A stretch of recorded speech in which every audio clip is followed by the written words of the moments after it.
직장 상사 길들이기는 불과 며칠 전까지도 이런 영화가 있다는 것조차 몰랐다가 극장에서 우연히 포스터를 봤습니다. 레이첼 메가담스의 살벌한 포스에 사로잡혀 포스터로 천천히 다가가는 동안 직장 상사 길들이기라는 제목이 눈에 들어왔습니다. 유치하다면 유치하고 흥미롭다면 흥미로운 제목을 보고 머릿속으로 대충 어떤 내용일지 가늠할 수 있었는데 결정적으로 감독이 샘 레이미라는 걸 알게 된 순간 이 영화는 꼭 봐야겠다고 결심했습니다.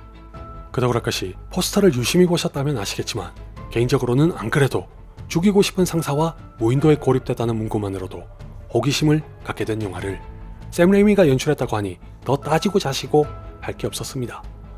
아마 샘 레이미 감독을 좋아하는 분이시라면 누구나 저와 같은 반응일 것 같고 더욱이 오랜만에 조촐한 영화를, 그것도 공포와 스릴러 버무린 영화를 샘 레이미 감독이 연출했다면 적어도 관심은 가질만 합니다.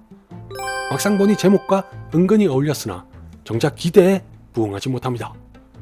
미리 예고편을 보셨거나 샘 레이미가 누군지 아는 분이시라면 괜찮을 것 같은데 행여라도 직장 상사 길들이기란 제목에 낚이시면 안 됩니다. 이 영화는 유머나 블랙 코미디가 아니라 평범하게 시작하는 것 같다가 적당한 시점에 스릴과 공포를 혼합합니다. 반대로 이블데드 같은 영화와도 거리가 있으니 샘 레이미 감독의 무지막지한 공포를 바라시는 것도 무리입니다. 린다는 한 컨설팅 회사에서 굉장히 유능한 인재로 꼽히지만 무능하고 인맥 좋은 직속 상사에게 공을 빼앗기기 일쑤입니다. 다행히 곧 임원으로 승진할 거란 언지를 받았는데 갑작스레 사망한 대표를 대신해 아들이 자리를 물려받게 되자 린다가 아닌 린다의 그 얄미운 상사가 임원으로 승진할 거란 소식을 듣게 됩니다. 린다는 더 이상 참을 수 없어 신임 대표인 브래들리에게 가서 어떻게 이럴 수 있냐고 따집니다. 보통 이럴 때는 린다의 항의가 단숨에 묵살될 거라고 예상하는 것과 달리 브래들리는 경청하는 자세로 린다를 대합니다. 의외로 말이 통하는 사람이라고 생각할 수도 있으나 실은 골치 아픈 문제를 해결하기 위해 회사의 입장에서는 린다가 꼭 필요해 당장 해고하려다가 마음을 바꾼 겁니다. 브래들리는 단지 그 이유 때문에 겉으로 린다를 위하는 척하면서 이번 일만 잘 해결하면 승진을 고려하겠다는 달콤한 거짓말을 합니다. 물론 성실한 직원인 린다는 이번에도 영혼을 갈아 넣어 자신에게 맡겨진 업무를 거뜬히 마쳤는데 태국으로 출장 가는 비행기 안에서 브래들리를 포함한 상사들이 모여 자신을 조롱하는 걸 목격하고 절망합니다. 바로 그때 하늘도 분노했는지 비행기가 사고를 당해 추락합니다. 이 과정에서 얄미운 상사 몇 명은 린다의 눈앞에서 비참하게 죽었고 브래들리와 린다만 간신히 목숨을 건집니다. 용케 살아남긴 했지만 어차피 무인도에 갇힌 상태라 브래들리는 구조대를 애타게 기다립니다. 사상가상 다리까지 심하게 다쳐 뭐 하나 제대로 할 수 없는 꼴인 반면 서바이벌 프로그램의 애청자인 린다는 야생에서도 생존에 특화된 능력을 발휘합니다. 직장 상사 길들이기는 설정이 재밌긴 합니다. 직원을 못살게 굴던 상사가 통쾌하게 참교육당하는 영화는 간간히 있었지만 직장 상사 길들이기는 아예 둘만 무인도에 가둬버립니다. 더군다나 꼴보기 싫은 상사는 다리를 다쳐 혼자 힘으로 구조대가 올 때까지 목숨을 부지하는 것도 버거울 판국인데 자신이 괴롭힌 직원은 마치 베어 그릴스의 여성 버전이라도 되는 것처럼 무인도에 갇히고도 전혀 당황하지 않습니다. 자발적으로 무인도에 온 것도 아니면서 오히려 자신감으로 가득해 마실 물도 구하고 불도 피우면서 근자감이 아니란 걸 증명합니다.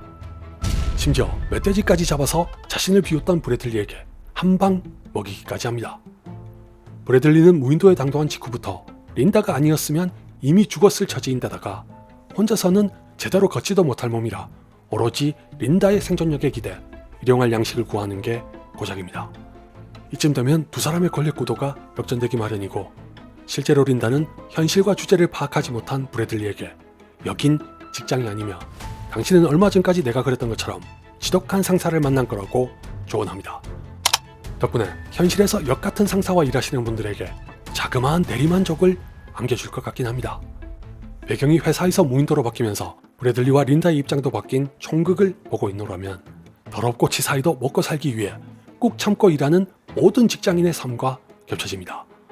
나한테도 저런 상황이 일어나면 얼마나 좋겠냐는 바람도 가질 법했으나 뜻밖에도 저는 제 상상과 다르게 후련하지만은 않았습니다. 더 나아가 직장 상사 길들이기는 여러분이 예상하시는 영화가 아닐지도 모릅니다.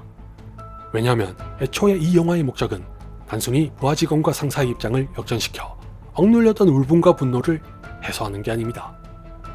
지금부터는 비교적 빠른 시간에 밝혀지지만 어쨌든 중요한 스포일러가 있으니 주의하세요. 사실 전 처음부터 이 영화가 이상했습니다. 레이첼 맥아담스가 능청스럽게 연기한 린다는 회사에 꼭 필요한 능력을 가지고 있는 건 맞는데 괴짜 같은 구석이 있어 동료들이 어울리길 꺼립니다. 정확하게는 말도 섞으리 하지 않아 직장 내 왕따 같은 사람이고 일에 몰두하느라 그런지 평소에 좀 지저분해 보입니다.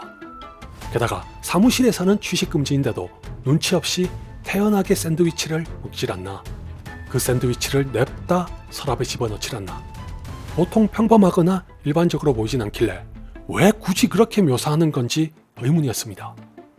샘 레이미 감독이 괜히 이상한 편견에 사로잡힌 캐릭터를 구시대적인 착오로 만든 것 같다는 불만까지 생겼을 정도입니다.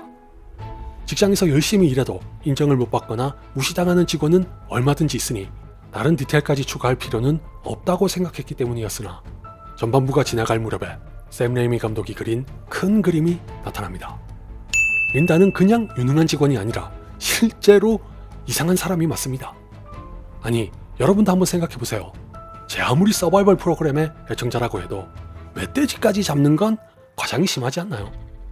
그 황당한 광경을 봤을 때 눈치챘어야 하는데 이게 대체 뭔지 아직 제대로 감을 못 잡고 있을 때 린다가 노골적으로 괴상한 짓을 합니다. 정상적인 사람이라면 하루빨리 무인도에서 나가고 싶겠지만 린다는 자신들을 찾으러 온 배를 피해 숲으로 숨어서 그냥 보내버립니다. 그제서야 저 여자가 제정신이 아니란 걸 알게 됐고, 아니나 다를까 린다는 구조대가 자신들을 찾고 있다는 사실마저 브래들리에게 숨깁니다. 장장 2주가 지나도록 잠잠해 브래들리도 뭔가 이상한 것 같아 불만을 토하면 아무런 내색 없이 곧 오지 않겠냐는 거짓말까지 합니다. 그때부터는 황당해 보일 수도 있었던 직장 상사 길들이기란 제목에 걸맞게 린다의 온갖 기행이 브래들리를 조련합니다. 언뜻 생각하면 일부러 더 긴 시간 동안 무인도에 남아 나쁜 상사를 참교육하는 부하 직원이란 설정이 관객들에게 상당한 대리만족을 안겨줄 것 같으나 저는 꼭 그렇지도 않았습니다. 다른 걸 다 떠나서 영화를 보는 동안 린다가 그렇게까지 하는 것에 선뜻 공감하기가 어려웠다는 게 큰 걸림돌입니다. 관객의 시점에서는 브래들리가 좋은 사람도 좋은 상사도 아니란 건 알겠는데 기껏해야 15분 남짓한 시간 동안 얼마나 악랄한 인간인지 뚜렷하게 알기에는 부족합니다. 아울러 린다가 직장에서 무슨 대우를 어떻게 받았는지 눈으로 확인한 것 역시 지극히 짧은 시간이 전부입니다. 그 바람에 가뜩이나 공감 능력이 떨어지는 저한테는 확 와닿는 게 없어 권력구도의 역전에서 얻는 쾌감이 적었습니다. 따지고 들자면 린다의 광기를 이해 못할 바는 아닌데다가 직장이라는 무인도에서 수많은 사람들이 겪고 있는 현실을 샘 레이미다운 방식으로 은유한 것 같기도 합니다. 머리로는 이걸 알면서도 가슴으로 느끼는 건 또 달라서 제가 기대했던 만큼의 재미를 얻지 못했습니다. 그렇다고 또 미저리와 캐스터웨이가 만난 영화로 받아들이기에는 두 캐릭터의 관계가 모호합니다. 미저리에서는 남주가 무고한 피해자고 여주는 명백한 가해자입니다. 고로 두 사람의 관계에 다른 요소가 개입할 여지가 없어 남주가 겪게 되는 스릴과 공포에 저항없이 빠져들 수 있으나 직장 상사 길들이기는 다릅니다. 이 영화의 브래들리는 험한 꼴을 겪어 마땅한 인간인 것 같으면서도 무인도에서는 한없이 나약하고 보잘것없는 존재라면 린다는 응징과 심판의 계기를 갖추되 압도적인 포식자로 변합니다. 이 기묘한 선후관계의 전환이 감정적으로 더 잘 작동할 수만 있었다면 린다의 시점에서 한껏 즐길 수도 있었을 것 같은데 브래들리라는 캐릭터의 성격을 온전히 구축할 시간이 부족할 수밖에 없었던 탓에 마냥 통쾌한 감정을 만끽할 수 없었다는 게 아쉽습니다. 뒤로 가면 갈수록 두 사람을 바라보는 감정의 충돌이 더 잦아지고 세지기도 해 결말을 보면서도 혼란스럽긴 마찬가지입니다. 어쩌면 잔혹하기 그지없는 현실을 두 사람의 운명에 여과 없이 반영한 것 같지만 바로 그렇기 때문에 이 영화는 결말마저도 찜찜한 여운을 남깁니다. 그럼에도 불구하고 샘 레이미의 연출은 종종 당혹스러움과 경이로움을 안겨주는 건 틀림없습니다. 무엇보다도 레이첼 맥아담스와 딜런 오브라이언의 연기가 끝내준다는 데는 저도 이견이 없으니까 세 사람 중 하나 이상의 팬이시라면 보셔도 괜찮을 것 같습니다.